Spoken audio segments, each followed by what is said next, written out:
সুপ্রিয় শিক্ষার্থীবৃন্দ, সবাইকে স্বাগতম। ইনোভেটিভ কম্পিউটার ট্রেনিং অ্যান্ড মাল্টিমিডিয়ার পক্ষ থেকে সবাইকে জানাই শুভেচ্ছা। তো আমরা আজকে যে বিষয়টি নিয়ে আলোচনা করব সেটি হচ্ছে আমাদের যেই পরীক্ষাটি অনুষ্ঠিত হতে যাচ্ছে আগামী 27শে সেপ্টেম্বর, ফাইনাল পরীক্ষা, বাংলাদেশ কারিগরি শিক্ষা বোর্ড কর্তৃক পরীক্ষাটি নেওয়া হবে। তো আমাদের সেন্টার বেলাবর টেকনিক্যাল কলেজ। তো এখানে আমরা যে পরীক্ষা দিতে হবে সেটা তো আমি ক্লাসেই বলেছি অনেকবার যে আমাদের প্রথমে কি রিটেন পরীক্ষায় অংশগ্রহণ করতে হবে, লিখিত পরীক্ষা। তো যারা দেখা গেছে ক্লাস টেস্ট পরীক্ষা দিয়েছে তারা হয়তো অনেকটাই ধারণা পেয়ে গেছে। তো যারা দেও নাই তাদের জন্য বা যারা দিয়েছে তাদের জন্য, তারাও সবার জন্যই মূলত আজকের এই ভিডিওটি। তো এখানে আজকে আমি ডিটেলস আলোচনা করব তোমরা কীভাবে মূলত লিখিত পরীক্ষা অংশগ্রহণ করবা এবং লিখিত পরীক্ষা কীভাবে দিবা। তো এটা হচ্ছে মূলত জুলাই ডিসেম্বর 2023 গত সেশনে যে পরীক্ষা হয়েছে সেটার প্রশ্ন। তো আমরা প্রথমে প্রশ্নের ক্যাটাগরিটি একটু দেখে নিই। এখানে আমরা সময় পাবো হচ্ছে 1 ঘন্টা অর্থাৎ 60 মিনিট, আর পূর্ণমান হচ্ছে 60। তো এখানে মূলত 60টা প্রশ্ন দেওয়া আছে আর আমরা সময় পাবো হচ্ছে 60 মিনিট, অর্থাৎ আমাদেরকে মনে রাখতে হবে প্রতিটা প্রশ্নের জন্য আমরা সময় পাবো 1 মিনিট করে মাত্র। আর এখানে প্রতিটা প্রশ্নের মানও 60 মার্কের পরীক্ষা অনুষ্ঠিত হবে। আর এখানে অবশ্যই 60% পাস মার্ক হচ্ছে 60%, অর্থাৎ এখানে 60-এর 60% মনে হয় 36 আসে, 36 পেলে পাস।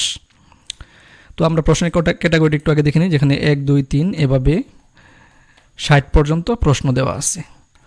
তো আমরা প্রথমে দেখতে পাচ্ছি দেওয়া আছে অতি সংক্ষেপে উত্তর দাও। এগুলো হচ্ছে সংক্ষিপ্ত প্রশ্ন, 1 থেকে 13 পর্যন্ত এখানে মূলত গত পরীক্ষা এসেছে। তো এখানে 1 থেকে 12 থাকতে পারে বা 13 থাকতে পারে, যাই হোক এখানে প্রথম ক্যাটাগরিটা হচ্ছে অতি সংক্ষেপে উত্তর দাও। তারপরে আছে সঠিক শব্দ দিয়ে শূন্যস্থান পূরণ করো। এখানে শূন্যস্থান দেওয়া আছে গত পরীক্ষা এসেছে 14 থেকে 26 পর্যন্ত, এটা সিরিয়াল কিছুটা 1, 2 বেশ কম হতে পারে। তো এটার ক্যাটাগরি মূলত হচ্ছে প্রথমে সংক্ষিপ্ত প্রশ্ন, তারপরে আসবে হচ্ছে শূন্যস্থান, তারপরে আসবে সত্য মিথ্যা, বাক্যটি সত্য হলে স এবং মিথ্যা হলে মি লিখতে হবে। তারপরে আছে সঠিক উত্তরটি লেখো, অর্থাৎ এখানে যে আনসারগুলো সঠিক হবে, যে আনসারটা সঠিক হবে সেটা আমরা জাস্ট খাতায় লিখব। তারপর দেওয়া আছে আনসার দ্য ফলোইং কোশ্চেন, এখানে 2টা প্রশ্ন দেওয়া আছে, প্রশ্ন উত্তর দিতে হবে। তারপরে ট্রান্সলেট ইনটু ইংলিশ, অর্থাৎ ইংরেজিতে অনুবাদ করতে হবে। আর এখানে কিছুটা আর্টিকেল প্রিপোজিশন দেওয়া আছে 3টা, এগুলোর আনসার করতে হবে। তো এই হচ্ছে প্রশ্নের ক্যাটাগরি। এখন আমরা প্রশ্নের আনসারগুলো আসলে কীভাবে দিব বা কীভাবে লিখব সেটা হচ্ছে মূল বিষয়। তো এই জিনিসগুলো আসলে খুবই গুরুত্বপূর্ণ, সবাই একটু গুরুত্বের সহিত এটা দেখবা, কারণ পরীক্ষা যেহেতু আমাদের 60 মিনিট প্রশ্ন 60টা, খুব হিসাব নিকেশ করে আমাদের পরীক্ষা দিতে হবে। এমনও ঘটনা আছে যে একজন শিক্ষার্থী সে প্রশ্নের আনসারগুলো পারে, কিন্তু এই সংক্ষিপ্ত প্রশ্নের উত্তর দিতে গিয়ে সে দেখা গেছে 10টা প্রশ্নের আনসার দিকে সে 30 মিনিট অতিবাহিত করে ফেলছে। তার ফলে কি শেষের দিক দেখা গেছে সংক্ষিপ্ত যে সঠিক উত্তর আছে বা সত্য মিথ্যা আছে সেগুলো সে পারে, তারপরে দিতে পারে নাই। তো আমরা প্রশ্নটা কীভাবে আনসার করবো আমরা একটু দেখে নিই। প্রথমে আমরা যে সংক্ষিপ্ত প্রশ্নের উত্তরগুলো থাকবে এখানে 1 থেকে 12 বা 10 বা 13 যাই থাকুক, আমরা এই প্রশ্নের যে প্রশ্নগুলো যেগুলো এগুলোর আনসার দিব সবার শেষে। তো আমরা মূলত আমাদের প্রশ্নের আনসার দেওয়া স্টার্ট করব 14 বা 15 যাই থাকুক শূন্যস্থান থেকে শুরু করব আমরা। তো এখন দেখা গেছে 14 নাম্বার যে শূন্যস্থানটা আছে পরীক্ষায় আসলো, মেমোরি একক হচ্ছে কি বাইট, এটা আমি পারলাম দিয়ে দিলাম। দেখা গেছে 15 নাম্বারের আনসারটা আমি পারতেছি না, তো আমরা খাতায় কীভাবে লিখবো আমরা একটু দেখে নিই। তো আমরা কি করব খাতায় আমাদের, আচ্ছা আমি একটা জিনিস দেখে দিচ্ছি, আমাদের আনসারটা আসলে আমরা কীভাবে দিব, খাতায় কীভাবে লিখবো। এখানে তো নাম্বার দেওয়া আছে। আচ্ছা আমি একটু ওয়ার্ডে গিয়ে দেখাই দিই, ওয়ার্ডে গেলাম। তো দেখা গেছে আমরা যখন খাতা যেখান থেকে শুরু করব, যখন 14 নম্বর আমি আনসার দেব, তো আমি খাতায় সুন্দরভাবে লিখব 14 লিখে একটা দাড়ি দিব, দাড়ি দিয়ে উত্তর। তো এভাবে লিখব উত্তর লিখে, যেমন 14 নম্বর প্রশ্নটা কী ছিল, মেমোরি একক হচ্ছে কি বাইট, তো আমরা জাস্ট লিখব বাইট, ঠিক আছে। আর যদি আমরা বাইট শব্দটা ইংলিশে লিখি তাতেও কোনো সমস্যা নাই, তবে ইংলিশে লিখলে যাতে বানানটা সঠিক হয় সেভাবে লিখতে হবে।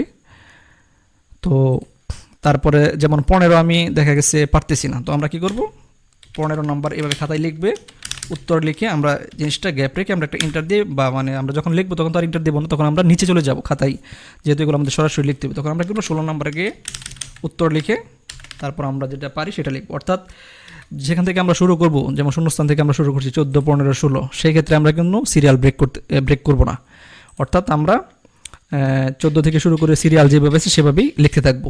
যেটা আমরা পারি লিখবো, যেটা না পারি এটা পরে দিব বা মনে হলে দিব, এরকম আমরা গ্যাপ রাখবো।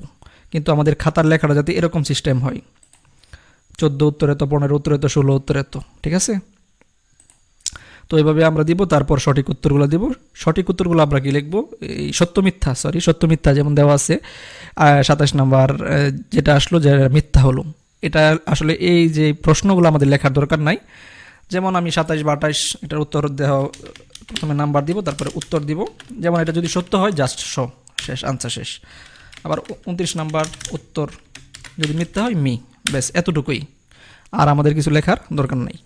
তো এইভাবে সত্য মিথ্যা লেখার পর তারপর সঠিক উত্তর যেমন 39 নাম্বার বা 40 নাম্বার যাই থাকুক, যেমন এটার ক নাম্বার বা খ নাম্বার সঠিক উত্তর, তো আমরা কীভাবে লিখবো সেটা আমরা প্রথমে সেমভাবে এভাবে লিখে, যেমন সঠিক উত্তর যেটা, যেমন আমি এখন এক্সাম্পল, যেমন ডেস্কটপের আইকন নয় কোনটি।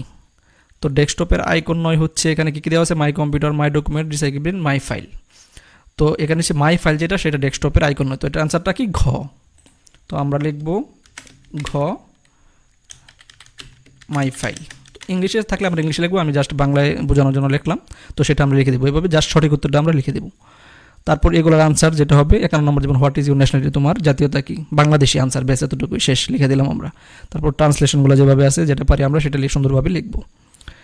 তারপর এগুলো দেওয়ার পর, ট্রান্সলেশন দেওয়ার পর বাদ দেখা যায় শেষের দিক দিয়ে ট্রান্সলেশনগুলো একটু হার্ড আসছে, আমি পারতেছি না, সেক্ষেত্রে আমরা কী করবো, আমরা ওই যে প্রশ্নগুলো দিব। অর্থাৎ আমাদের কথা হচ্ছে প্রথমে আমরা শূন্যস্থান, সত্য মিথ্যা, তারপর হচ্ছে সঠিক উত্তর, এই তিনটা আমরা আগে দিয়ে দিব। কারণ এখানে এই তিনটা সঠিকভাবে দিতে পারলে সবগুলাই পাস মার্ক উঠে যাবে। তারপর ওইগুলো হচ্ছে প্লাস পয়েন্ট। সুতরাং আমরা কোনো অবস্থাতেই প্রথম অবস্থায় অতি সংক্ষেপে উত্তর দিয়ে সময় নষ্ট করব না। তো এটা হচ্ছে মূল কথা। আর খাতায় আমরা সুন্দরভাবে এভাবে 14, 15, 16, 17 এভাবে সিরিয়াল অনুযায়ী লিখবো। আর যেটা আমরা না পারবো সেটা গ্যাপ রাখবো।